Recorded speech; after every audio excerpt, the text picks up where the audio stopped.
Well, good morning, everyone. Welcome to the Institute for Government. My name's Hannah White, and I'm the director of the IFG, and it's a fantastic opportunity to welcome you all here today to the IFG, and those of you who've come in person, and welcome to everyone who is joining us online. We're holding this event to mark the 15th anniversary of the creation of the Conservative Liberal Democrat coalition in 2010, and we are delighted to welcome Sir Clegg to reflect on that moment and the moments that followed, and to give his reflections on what government today can learn from the experience of the coalition. Sir Nick was, of course, Deputy Prime Minister between 2010 and 2015, and the Liberal Democrat MP for Sheffield Hallam between 2005 and 2017. And since he left government, he's been over the other side of the Atlantic working for Meta, which he has now left. So Nick's going to speak, and then I'm going to ask him some questions from here, and then there'll be an opportunity for questions from the floor. If you're watching online, please do send in your questions via Slido, and they will make their way seamlessly onto my iPad. So over to you, Nick. Well, thank you, Hannah, and thank you all for being here. I think it's the first time I've delivered a speech on anything to do with British politics in over a decade, so bear with me. It might not be quite as polished as I once aspired to be, and I've got about 25 minutes worth of pontification here, so please sit in your seats with rapt attention, and then I think we'll do some Q&A, and then we're all free to go until the 25th anniversary, and we'll be able to assemble then. But it's really great to be here, and thank you, Hannah, and to your team for arranging it. So, the central facts about the coalition government formed 15 years ago this month were that it was a coalition, the first in almost 100 years, and of course that it was born at a time of economic and political turmoil. The 2010 election was defined by the fiscal crisis that followed the great financial crash of 2008 and the crisis of legitimacy that followed the MP's expenses scandal. And together, they created a political landscape that was ripe for change and a government that was uniquely assembled to deliver it.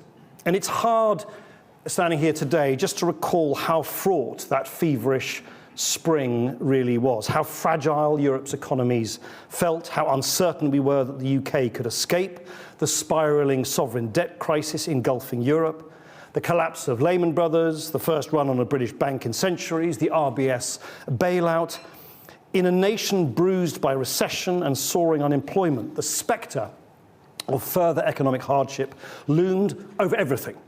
And then, in the space of just a few days, there were riots in the streets of Athens, a 1,000-point drop in the Dow Jones, a €110 billion bailout package, and an election in Britain which returned no overall majority.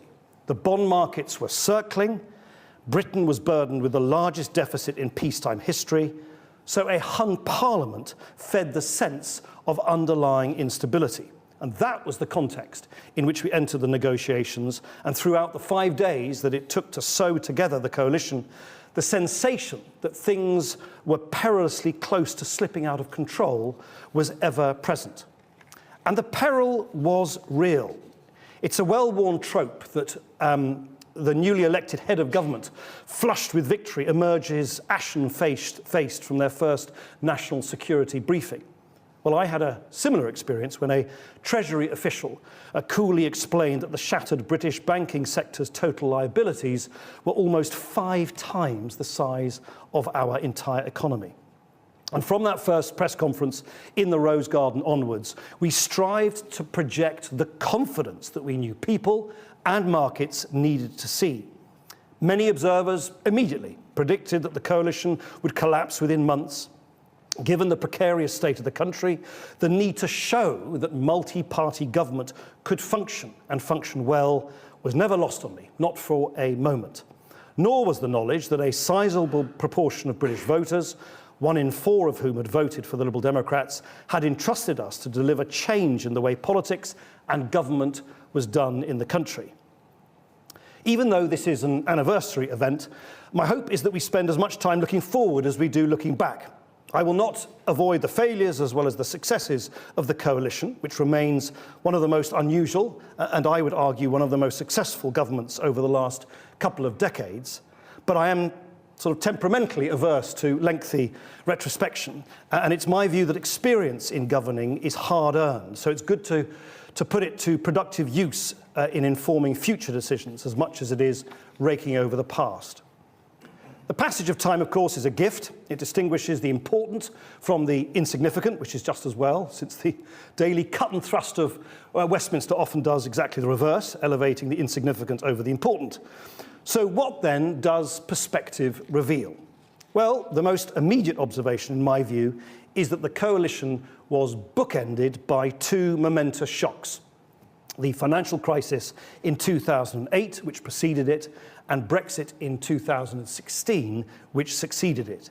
And what is striking from our current vantage point is that the coalition was a 5-year haven of stability between these seismic events. It's striking, too, how the common assumptions about coalition, that it would be unstable and cautious, turned out to be quite wrong. It was, in fact, more stable than successive single-party governments that followed it, not less. It lasted a full half-decade, considerably longer than the May, Johnson, Truss and Sunak premierships, which followed it in chaotic succession. And it was a highly reformist government across education, the public sector, energy, fiscal policy, constitutional reform and more, from the pupil premium to support children with the greatest needs, to the provision for the first time of universal infant free school meals, from the massive increase in investment in renewables, to the development of a modern industrial policy, from same-sex marriage legislation to the Fixed-Term Parliament Act, from far-reaching pension reforms to an unprecedented lifting of the income tax burden on low earners. The coalition demonstrated something which so many of its critics had discounted: that multi-party government in Britain could produce both political stability and policy reform. Now, that was in part because genuine deliberation was built into the structures we had to create to sustain the coalition. The Quad, where Danny, Alexander and I would thrash out the most contentious policies with David Cameron and George Osborne. It's Danny's birthday just recently, by the way, just thought if I'd put that in there. Hold the front pages. The Quad, where Danny and I would thrash out the most contentious policies, particularly at sort of around budget time with David Cameron and George Osborne, proved to be a really effective decision-making forum. So much so that the Institute of Government, I understand, is recommending it as a model for other governments to consider. Less visible were the cabinet subcommittees, which provided fora for detailed scrutiny from ministers across the coalition. Discussions in cabinet were, on occasion, shock horror, actually real discussions. And the constant back and forth between David Cameron and myself, from our weekly bilats, as they were called, to the ongoing flow of paperwork, messages and telephone calls, created a forcing function to drive agreement across often stark political and departmental differences. All of this served to strengthen our decision-making, since ideas were constantly challenged, even if they came from the very top. And it gave the lie to the lazy assumption, most often aired from the right, that majoritarian government was necessary for decisive government. And from the left, much of the mythology around the coalition's economic record also proved to be wrong. The inevitable physical adjustment required after the 2008 crisis was not, as alleged, a vicious ideological assault on the size of the state. In fact, by 2015, public spending as a percentage of GDP was higher than it had been on average under the previous Labour governments. And what's more, Gordon Brown and Alistair Darling had enshrined into law in early 2010, by way of the Fiscal Responsibility Act, a legal obligation to reduce the deficit by half over 4 years. In the event, much though Labour condemned the fiscal adjustments they would have had to make had they remained in government, the coalition reduced the deficit more slowly than that Brown-Darling plan. In truth, much of the fiscal contraction introduced by the coalition involved slowing the increase of public spending, which had expanded rapidly in the last 18 months of the Brown government, from 40.3% of GDP to 46.4% of GDP. By the spring of 2015, the end of the coalition, public spending as a percentage of GDP stood at 42%, which was very much in line with the long-term trends of the size of the state. Nor, importantly, did this fiscal adjustment, contrary to repeated allegations, lead to lower growth. GDP growth surged among the highest in the G7 from the end of 2012 right through to 2016. Asserting that there has been no growth since 2010, as ministers are still wont to do, is, in technical jargon, a very big porky pie. The tragedy that the UK went from being the fastest growing economy in 2016 to the slowest in a matter of months thanks to the Brexit vote remains one of the greatest acts of economic self-harm in modern times, and a convenient veil for the critics of the coalition to rewrite history. That we were able to deliver all this, a significant fiscal adjustment, the restoration of growth, a dramatic reduction in the unemployment rate we inherited after the financial crisis, and a continued repair job to the stricken financial system as fairly as possible remains an unusual feat for which the Lib Dems in the coalition deserve a great deal of credit. I remember well how nonplussed the Conservatives were about our insistence that the Treasury publish the full distributional analyses of each budget, a practice which they promptly abandoned after the coalition ended, which showed, for instance, that the top 1% paid more in tax between 2010 and 2015 than they ever had done under the previous 13 years of Labour government. Of course, this does not mean that we fixed everything economically. Productivity remained damaged after 2008, as it still is today, and real terms wages only started to outpace prices towards the very end of the coalition before being knocked back by the Brexit vote. And of course, although it was necessary to tighten fiscal policy at a time when the public deficit was soaring higher and faster than it had since the Second World War, and a sovereign debt crisis was burning through Europe, I'm very aware that the decisions we made in the coalition had real effects on people's lives. We strove to minimise those effects and mitigate their consequences where possible. But the state is an unwieldy thing, and there are, of course, decisions which I regret today. Still, the caricature of the coalition's core economic policy has always obscured more than it has illuminated. I suspect this is one reason why the Labour leadership is having such a hard time leading the party on its core economic policy today. For years, they fed the party faithful the false assertion that fiscal discipline is morally repugnant. Then they made implausible commitments not to raise any major taxes, and now find themselves in a fiscal doom loop chasing speculative OBR projections. It would be easier to have some sympathy with the decisions the Labour government has made in recent months on welfare reform, increasing tuition fees, on local government funding, on departmental spending limits, if they hadn't been so insufferably sanctimonious in condemning similar measures during the coalition. And this is what happens when you appear to have few bedrock principles about the balance of spending and borrowing, and instead flip, almost overnight, from condemning fiscal orthodoxy to becoming its hapless prisoner. But if the coalition delivered stable government and sensible economics, it was clearly bad politics for the Liberal Democrats. For one thing, we fell short on our central mission of political reform. One of the key motivations for the Lib Dems was our view that in order to prise open the closed shop of British politics on everything from party funding and House of Lords reform to fixed-term elections and electoral boundary reform, we had to somehow get one of the other two establishment parties over a barrel.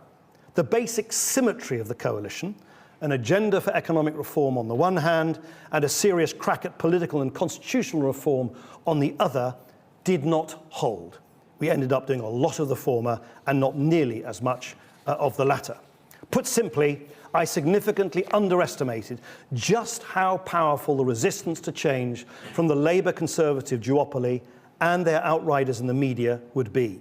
This inertial drag kept us mired in a series of losing battles against those who benefited from the status quo. We were strung along by the Conservatives in negotiations on party funding reform, They connived with Labour to block elections to the House of Lords, and the alternative vote referendum was a disaster. The Tories were always bound to campaign against it, but what was more surprising was how significant parts of the Labour Party joined them, even though a change to the alternative vote was in Labour's own election manifesto. Ed Miliband, as Labour leader, barely lifted a finger. And so we lost a once-in-a-generation chance to prise open the suffocating grip of first-past-the-post politics. There are people who will say that much of this failure was due to errors on my part and of the Lib Dems in coalition, that if only we'd chosen a different PR system to put on the referendum ballot, everything would have turned out differently. In my view, it wouldn't have made the blindest bit of difference, and in any event wasn't available to us in the pre-coalition talks from Labour or the Conservatives. With hindsight, I suppose it is fair to say that we might have stood a better chance of convincing the country of the need to change the electoral system, a subject of overwhelming indifference to the vast majority of voters, even at the best of times, if the referendum hadn't taken place in the immediate aftermath of the first spending round and the controversy around tuition fees. But then again, I was under remorseless pressure to move forward with the referendum as fast as possible, lest the moment be lost. Such are the realities of practical politics. It's also fair to say I misjudged the downward pull exerted on smaller parties in coalitions. From the D66 in the Netherlands to the Free Democrats in Germany and many more, especially progressive parties in government with erstwhile opponents on the centre-right. For many supporters, it turns out the initial sense of betrayal and disorientation of coalition outweighs any material or policy benefits. It is notable that the largest decline in Lib Dem support came immediately after the coalition was formed, an even more dramatic drop than in the wake of specific policy controversies like tuition fees. Perhaps the somewhat dispiriting realisation is that people often say they want politicians to work together, but the moment they do, you find there is a heavy price to pay. Compromise is quickly branded betrayal. This pattern seems to be near universal. The leader of the Free Democrats told me last year he could endlessly repeat lists of policy achievements he secured in the last coalition government in Germany, but the sense of anger that they were in bed with the Greens, a party for which they had particular contempt, was just too much for his party supporters to bear.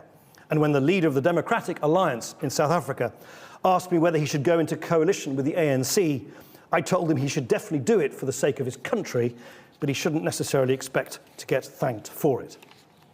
And that remains the reason I would have done it all again. It was right for the country. I believe that political capital should be used, not hoarded. And so did my party, which voted overwhelmingly in favour of entering into coalition. That made the loss of seats and standing we experienced in the aftermath even more painful. Large numbers of councillors and MPs lost their seats and their associated livelihoods, having demonstrated considerable fortitude in seeing through the collective decision to form the coalition in the first place. But we, did the right thing for Britain at a difficult time. And surely that's the reason you go into politics in the first place.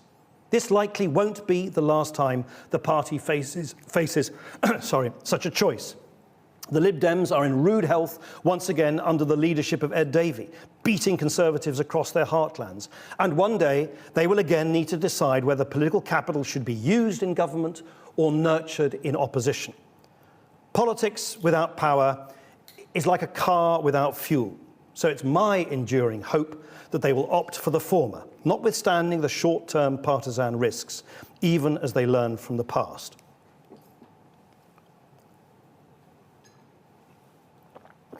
Which brings us to the key question. What can be learned from the government of 2010-2015, which is of any relevance today? Now, clearly the circumstances are dramatically different from 2010. Back then, Nelson Mandela, Fidel Castro, Margaret Thatcher were all still with us. Netflix was a company that sent you DVDs by mail, and TikTok did not even exist. It really was a very different time, and it would be foolish to stretch any analogies too tightly over a decade and a half. Yet despite the momentous changes in the interim, Brexit, Trump 1 and 2, the pandemic, the war in Ukraine, we find ourselves facing some familiar challenges. A systemic economic shock radiating from the US. Last time it was subprime mortgages, this time it's protectionism, and public hunger for multi-party politics in a system still built for two-party rule. So with that in mind, here are a few observations that might usefully be applied today. The first is that growth doesn't come from edicts in Whitehall. It comes from millions of decisions taken in the private sector every day when entrepreneurs, innovators, and consumers have confidence in the future. That is essentially what the coalition gave the private sector, the confidence to make the many decisions that in aggregate drive growth. It sounds easy enough, yet the evidence since then would suggest it is surprisingly hard. Indeed, a curious feature of the current British political landscape is that the private sector is now not really spoken for. Labour seems to think growth is invented in Whitehall and that stern admonitions to regulators and quangos to deliver growth should do the trick. The Conservatives have forfeited the right to speak for business after the calamity of Brexit and the dysfunctional governments which followed it. Reform are economically all over the place, protectionists in one breath and free marketeers in the other, depending on who they're talking to. And the Liberal Democrats appear a little more comfortable talking about the distribution of wealth rather than the difficult choices about how it can be generated in the first place. I think there is a real opportunity for whichever party can set out a compelling modern economic policy, one that recognises the absolutely central role the private sector plays in shaping the country's destiny and offers both the clarity and the competence that businesses need to plan, hire and invest. As I saw firsthand in the almost 7 years I was in Silicon Valley, there is a tremendous demand for precisely the kind of resources that Britain can mobilise. World-class universities, researchers and entrepreneurs. We're standing at the edge of a quite different economic era, one which will be increasingly shaped by competition over the production and use of artificial intelligence. The combination of skilled workers, a culture of inventiveness and an open economy ought to put Britain in a strong position to prosper in this uncertain future. But we have squandered a great deal of confidence in the UK as a place to do business over the last decade. So the belief in private sector endeavour, which existed at the time of the coalition, is in urgent need of rediscovery. The second point is that it is possible to be both fiscally pragmatic and fiscally credible. In fact, the more credible you are, the more scope you have to cut your cloth as you go along. Like the current Chancellor, the coalition held great store in the fiscal plan we laid out at the outset. Yet the Eurozone crisis rumbled on, and when we were hit by a massive spike in inflation in 2011, 2012, one of those significant macroeconomic events that is entirely forgotten in much commentary today, and growth continued to splutter, the Treasury put great pressure on me to chase our tail, fiscally speaking, and agree to a whopping £13 billion of additional cuts in the next budget to meet George Osborne's original deficit reduction timetable. I refused and said instead we would simply need to take an extra year to reach our goal of halving the deficit, which is what we did. This was politically difficult, not least because securing the country's fiscal position was one of the animating imperatives of the coalition. But being as clear as we had been about the centrality of fiscal policy allowed us to adjust course when growth stalled early on. In other words, far from being dogmatic, we were, because of the internal dynamics of the coalition and the role of the Lib Dems, far more pragmatic and adaptable than our critics ever understood. And this is strikingly different from the current government, who've given up pounds of flesh on the basis of an OBR projection that few think will hold true. The third observation is that storytelling matters enormously for the success of any government. For the first period of the coalition, we embraced a compelling story. Britain had been badly battered by the financial crisis, voters had been let down by the expenses scandal, and so it was time to put country before party. This gave people a simple reason to believe in the programme for government. We were putting political differences aside to fix things that everyone knew needed fixing. But The narrative was worn bare by the passage of time and by the inevitable intrusion of controversies, unpredicted events, and partisan tensions within the coalition. And by the end, I was left parading a list of policy achievements, not telling a story, which left voters cold. Events washed over us, and we ended up badly listing. Labour should pay heed lest they commit a similar error. If you are running a government, you must, above all, have a clear story about where the country has come from, where it is, and where you want it to go. Narrative, a beginning, middle, and end, is the essential motive force of politics, and it becomes even more important in government when there is rather less tolerance for the comforting fictions that opposition parties tell themselves and their supporters. The final observation from my time in government, which is relevant to today, is that Europe remains the perennial question in UK politics. It never goes away. David Cameron and I had thought we had parked our differences on Europe with the 2011 European Union Act, which only allowed for a referendum if the UK was asked to pool new powers in a new EU treaty. But the civil war in the Conservative Party ground on. I refused to reopen the EU Act, refused to agree to a referendum in the absence of a new EU treaty, and Cameron made his infamous Bloomberg speech, committing to a referendum if the Conservatives won the next election. I had privately resolved that if the Conservatives and Lib Dems would have to negotiate another coalition agreement, I would not countenance an EU referendum in the absence of a new EU treaty. A pending veto which perhaps Conservative High Command thought they might use as an alibi to get themselves off the hook. In the event, of course, the Lib Dems were decimated in the 2015 election. The block we had placed on a Brexit referendum was removed, and the rest is unfortunate history. Today, the Prime Minister hopes that the question of our long-term European vocation will not raise its ugly head again, replaced instead by the ducking and weaving we've seen over the last few weeks and at yesterday's UK-EU summit, as the government negotiates for trade scraps from the high tables in Washington and then Brussels.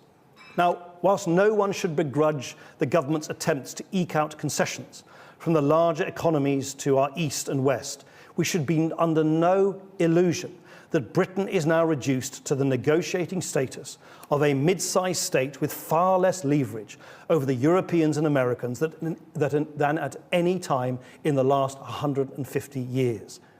All this is made worse by the government's needless red lines against the EU's customs union and single market, without which a major resuscitation of the British economy will always prove difficult. Fear of the red wall appears to have produced red lines which just don't make much sense in the real world. For those who believe we can do better, there will again be a moment to choose for Britain. Are we a satellite state of the United States or a leading member of our own continent? The answer for now seems to be that we're trying to be both. But in truth, we will be neither until we decide to be one of them.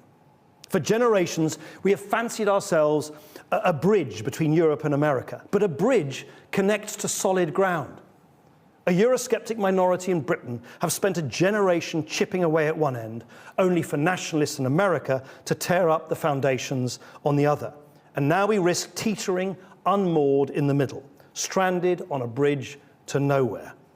I'm afraid that our current strategic ambiguity is a luxury we will not be able to indulge much longer.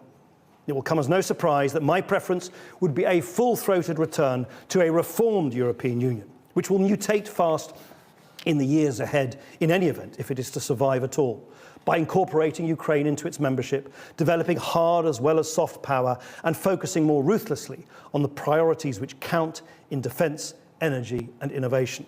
This will allow us to resume our place as a valuable trading, security and intellectual partner in the project that has delivered 75 years of peace on the continent, and which could now do with our help as much as we could do with theirs.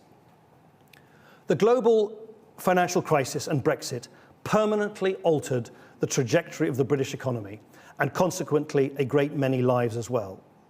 While they were different in their origins, both served to remind the UK of its true position. One country in a global economy with rather less control over our own destiny than we might hope, and now every bit as exposed to the daily outrages emanating from Washington, D.C., as we are to the European politics over which we have little say. Nor has our political system evolved at all to accommodate the plurality of opinion across British society. In the 2010 general election, the Lib Dems secured their highest vote ever, 24% of the popular vote. Yet we were rewarded with barely 8% of seats in the House of Commons. Today, the Lib Dems, focusing with ruthless efficiency on the parts of the country where they have support, find their vote and seat share more aligned. But the telltale signs of a political system hopelessly unrepresentative of the shifting pluralism of multi-party politics is as glaring as ever, as we saw in the recent local elections.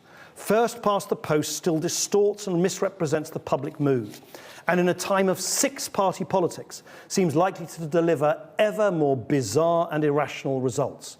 I tried and failed to crowbar changes into the stultifying British political system by way of coalition government. Perhaps the ramparts of the Conservative Labour duopoly will be overwhelmed by new insurgents in novel ways, or perhaps it will take another coalition for political reform to finally have its day. Seen chiefly through this lens, the coalition failed to prepare Britain for the world in which we now live. But there is another way of looking at it, which is that in the midst of a reckoning with Britain's place in the world, caught between the grinding forces of history at a time of considerable peril, we managed to assemble a majority for stability that crossed party political lines, showed that there are big things upon which decent-minded opponents can agree, and achieved a great deal of what we hoped: real reforms in education, environment and tax justice, changes to the way the country is governed, all the while steering the country's finances away from the rocks and leaving the economy on a surer footing than we found it. As is always the case, there will be critics from right and left who will continue to hold a very different assessment of the coalition government. Happily, it's no longer my responsibility to try and persuade them otherwise, which leaves me simply free to conclude with this. It really was the privilege of a lifetime to serve as the leader of the Liberal Democrats and the Deputy Prime Minister of the United Kingdom of Great Britain and Northern Ireland, and to be a leader of the unusual and hugely successful government that was formed 15 years ago. Thank you.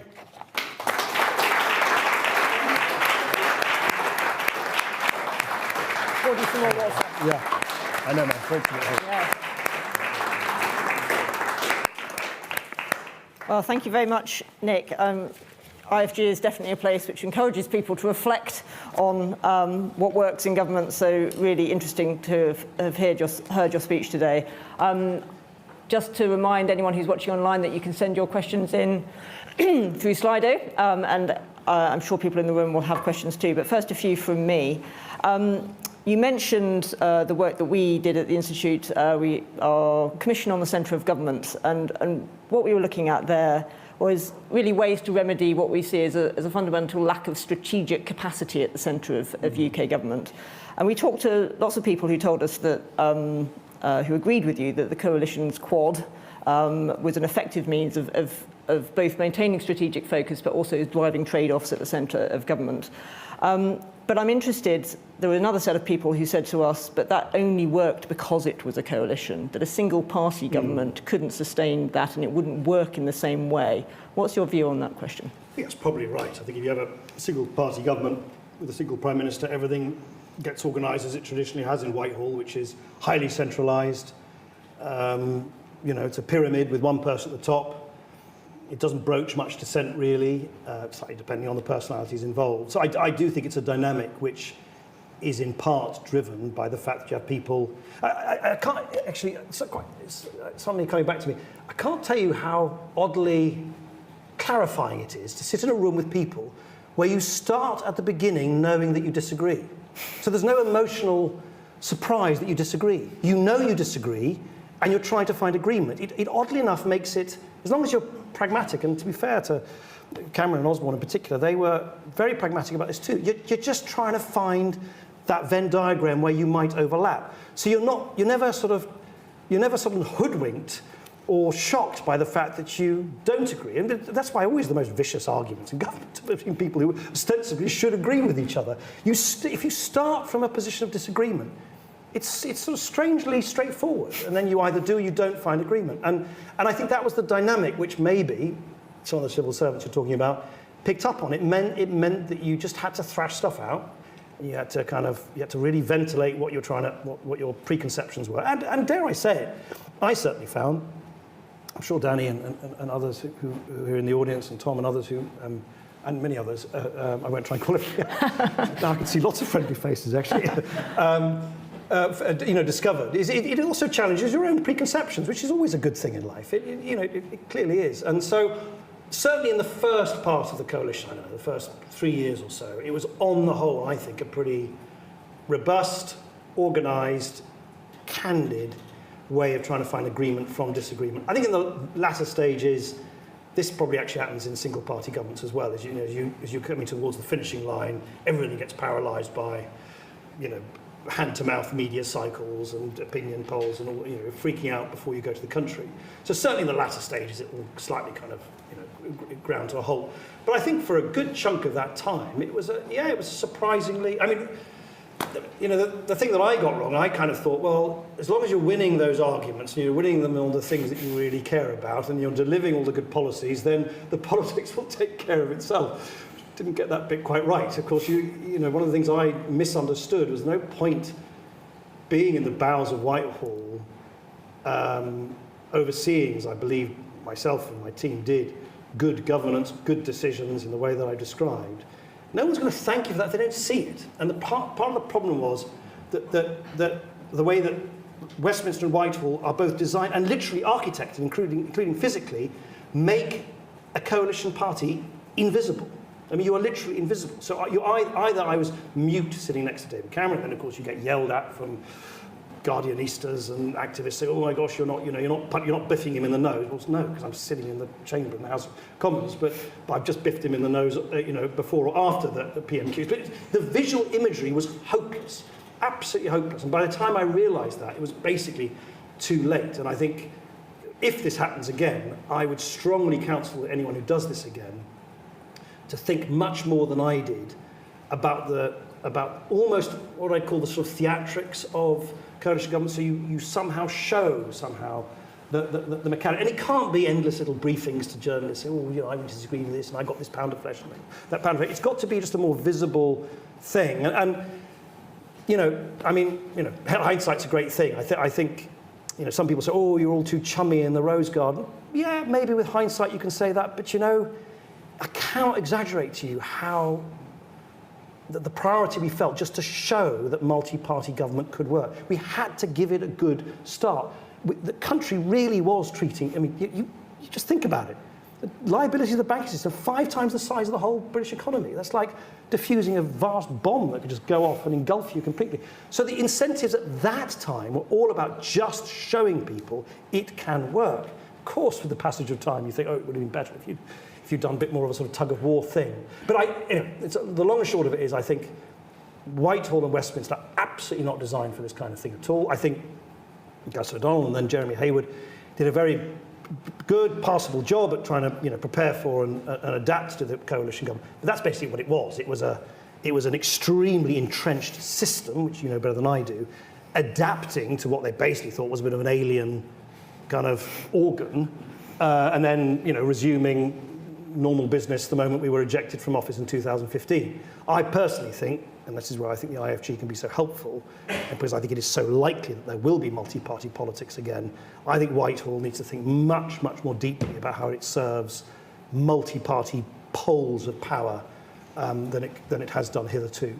Yeah, the signs are, as you say, with a sort of fracturing of opposition, that it may well be something that a sort of a system, as you say, built around two-party rule is no longer necessarily fit for, and as you say, is something that the IFG and my colleague Akash, who's sitting in the audience here, has done some work on already.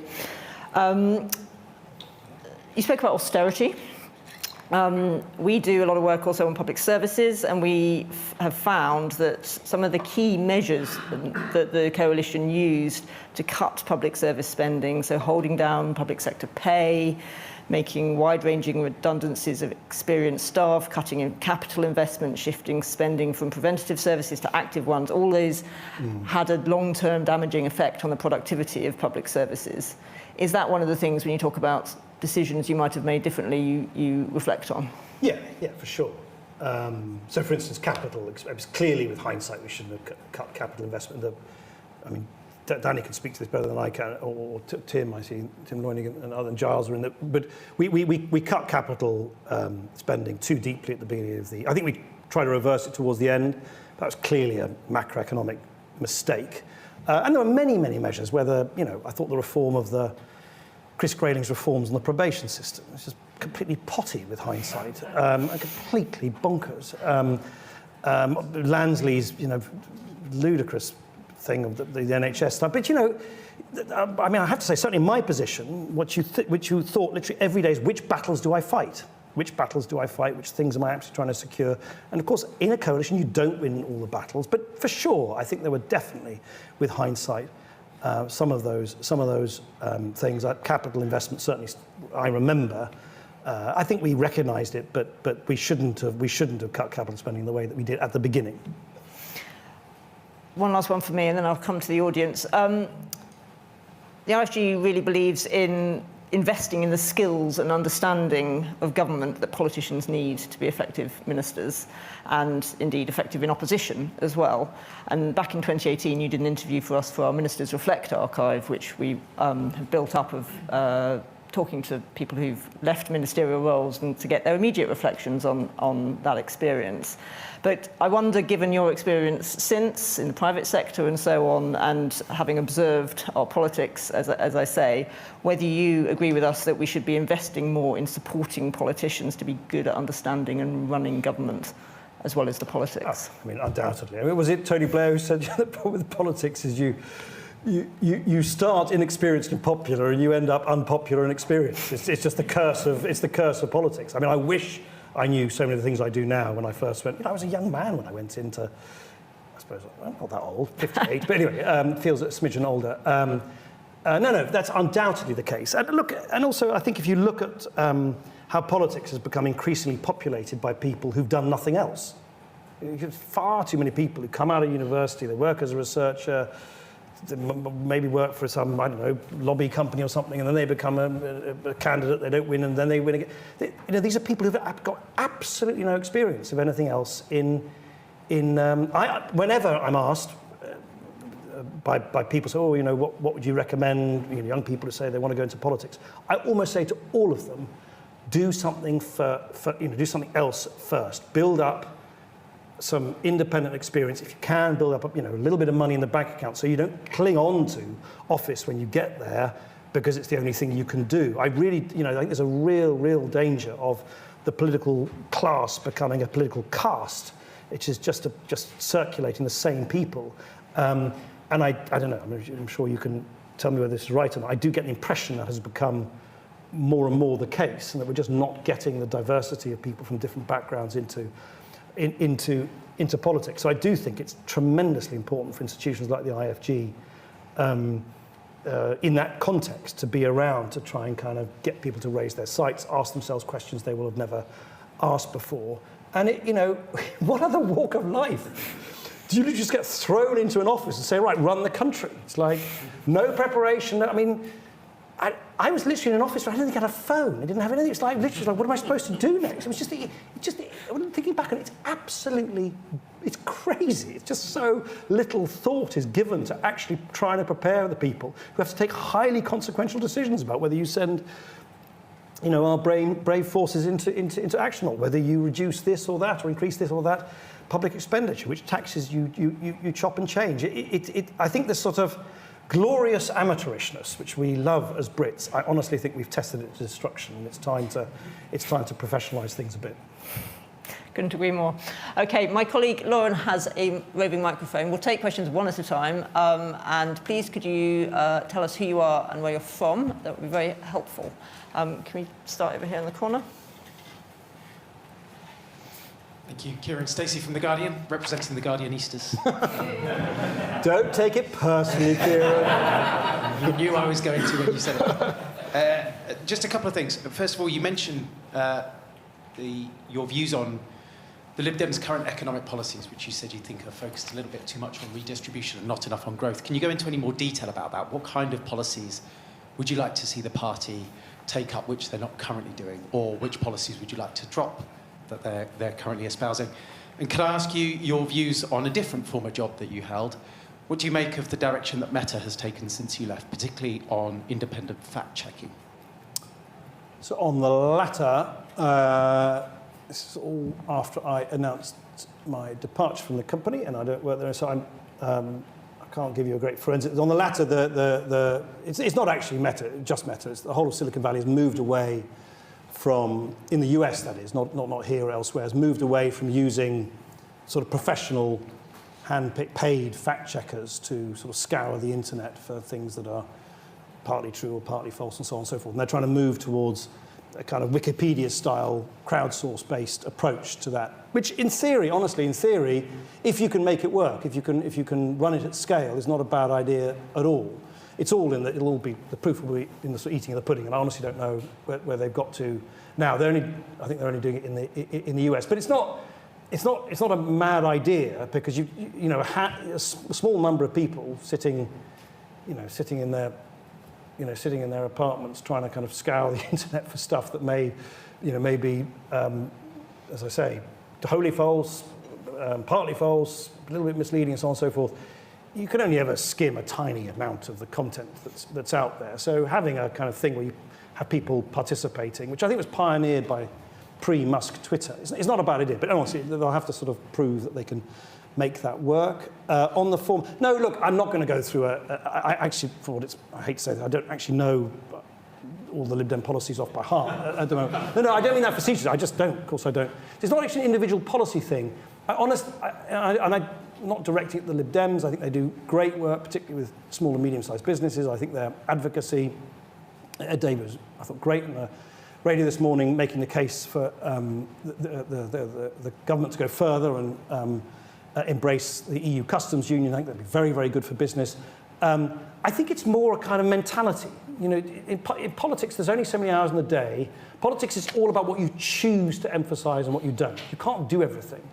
And at the moment, there's just no party who just gets up and says, I am going to choose every day to obsess about how to get private sector growth amongst both large and small companies really going in the country. You've got to project, you've got to talk about it constantly, you've got to worry about it constantly, you've got to just be an absolute remorseless sort of metronome on it. And I just don't think that exists, and I find that weird, given it's the private sector which employs the vast majority of people in this country and generates the wealth that we all want for our good public service.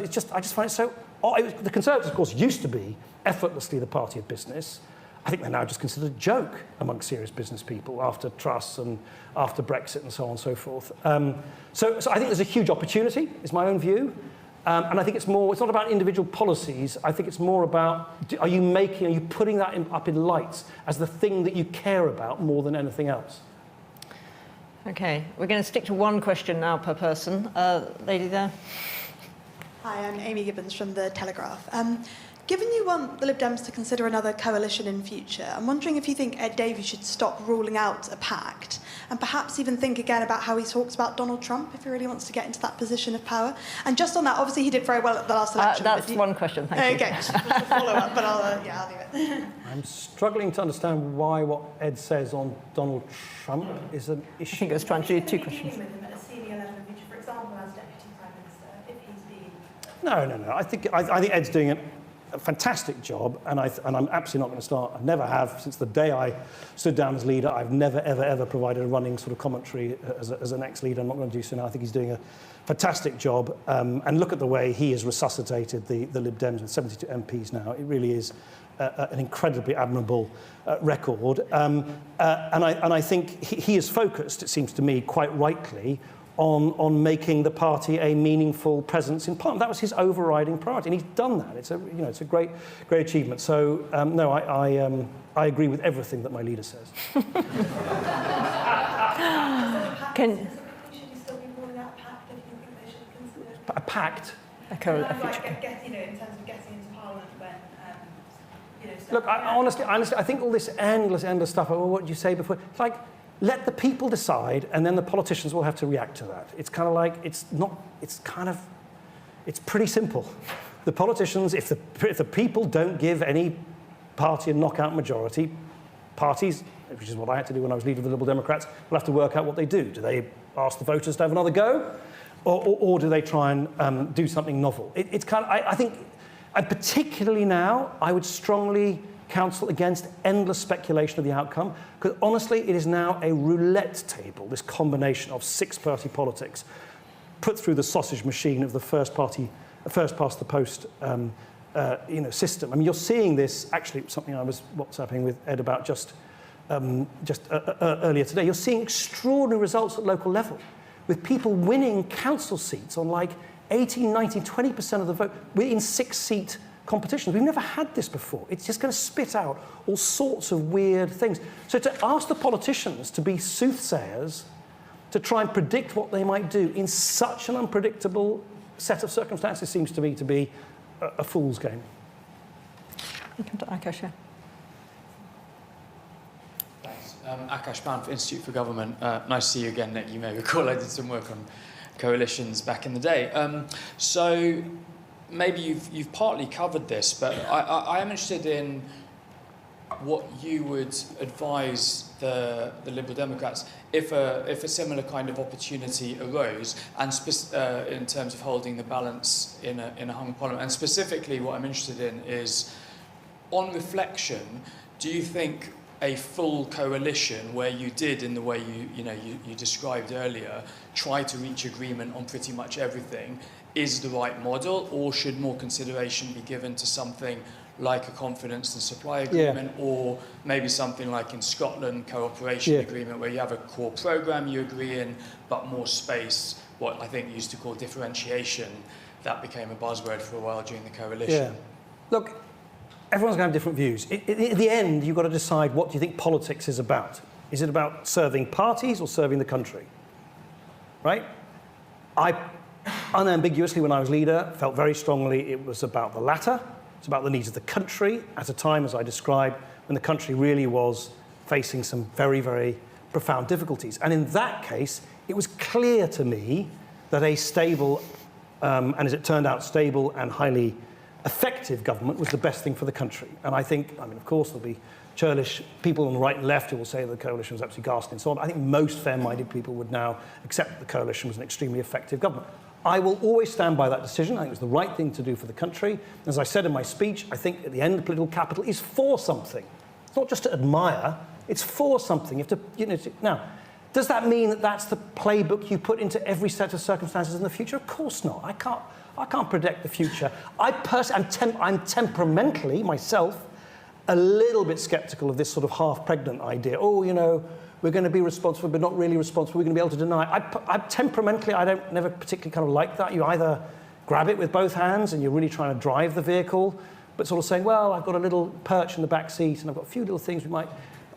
Temperamentally, it's not the way I kind of think, but it's a perfectly respectable approach. And honestly, it's going to be driven by circumstances which are so different to 2010 that I'm not sure if I can give any useful observation. I think in the circumstances of 2010, I think it was totally the right thing to do. It was totally the right thing to do. Not least because we've now seen, we've now seen the Lib Dems, thankfully, spring back to rude health. And look, we see this pattern in lots and lots of parts, particularly of Europe, of smaller parties, particularly on the centre-left, if they go into coalitions with sort of erstwhile opponents from elsewhere on the political spectrum, of just, finding it a pretty bruising experience politically, and then recovering again, in places like Denmark, Germany, the Netherlands. That sort of yo-yo is a almost accepted part of the political landscape. Of course it's not here, because we're not used to coalitions. So I think it was the right thing at that time. I wouldn't have advocated a sort of half-in, half-out kind of approach. Doesn't mean half-in, half-out is not an inappropriate response in other set of circumstances. Okay, I think Carolyn on the line. Hello, Nick. Hey. Carolyn, former BBC. Just a quick question. You were suggesting that when circumstances change, then politicians should go with it and really look at new situations. So you've got Rachel Reeves, who says she's absolutely sticking to her fiscal rules. Would you say at the moment, ditch those fiscal rules? And if so, what's the answer? Is it borrow, tax, or cut? I just think the government, it's a bit back to storytelling. They keep telling us that the world has changed utterly. They're right. So they should start behaving as if it has. It's this sort of really weird thing where they keep telling us the world has changed completely, and then they're acting as if nothing has changed. I actually think, we were talking about this earlier, I really think the British public is way ahead of the Westminster Village. The British public intuit very strongly that things have changed very dramatically. You know, Trump is not just a sort of kooky incumbent of the White House for a few years. He represents a fundamental breach and a fundamental departure of the way our country has governed itself and situated itself in the world for 80 years. This is really big bananas. And I just find it so frustrating that they kind of get half the narrative right, and they say, oh, but we're going to do exactly what we said before, as if nothing's changed. Of course you have to explain it. Of course you have to explain it, and that might be painful, it might be difficult. Of course you'll get newspaper columns, oh, you know, we're never going to believe anything they say before. Actually, most voters get it. They get that the world has changed completely. And to lock yourself into this crazy macroeconomic choice of saying, I'm not going to touch all the main revenue-raising taxes and therefore start inflicting businesses with tax increases instead. Everybody knows that's bonkers. Everybody knows that. So I just, my answer would be to in a sense, go further than it's odd. They've got this huge majority, and yet they, for some reason, don't seem to have the courage of their own convictions, is what I sort of sense from the outside. I actually think it would do the country a lot of benefit economically. I actually think it would do them, I think it would help them politically too, if they just were a bit more unambiguous. I mean, it's like this deal yesterday, the European deal. You know, hailed as being a great triumph by the government and, you know, condemned by all the normal, you know, people still having the same debate of 10 years ago, saying it's a terrible betrayal. It's neither. It's actually a bit of a damp squib. You know, the world has changed, and yet, after months of negotiation, they still can't work out how to allow young people to travel effortlessly across the Channel. I mean, what an underwhelming response for the moment we're in. That's the thing, that's the overwhelming feeling. I think a lot of people feel that, they intuit that. And it actually gives the government much more permission, in my view, to do bigger things than they appear inclined to at the moment. Richard George Parker. George Parker from the FT described very eloquently how smaller parties get crushed in coalitions. And I'd see you would do it all over again. Just a direct question. Do you think it would have made a difference? Is it different for the Liberal Democrats doing a deal with a moderate centre-right government to doing a deal with a moderate centre-left government? And to put it in the real world, would it be easier to do a deal with Keir Starmer? Would it do less damage to the Lib Dems than it did for you to do a deal with David Cameron? I don't know. I mean, time will tell. Look, for what it's worth, my own view has always been that one of the great problems you have if you're a smaller party going into coalition with a larger party is you lose your identity, right?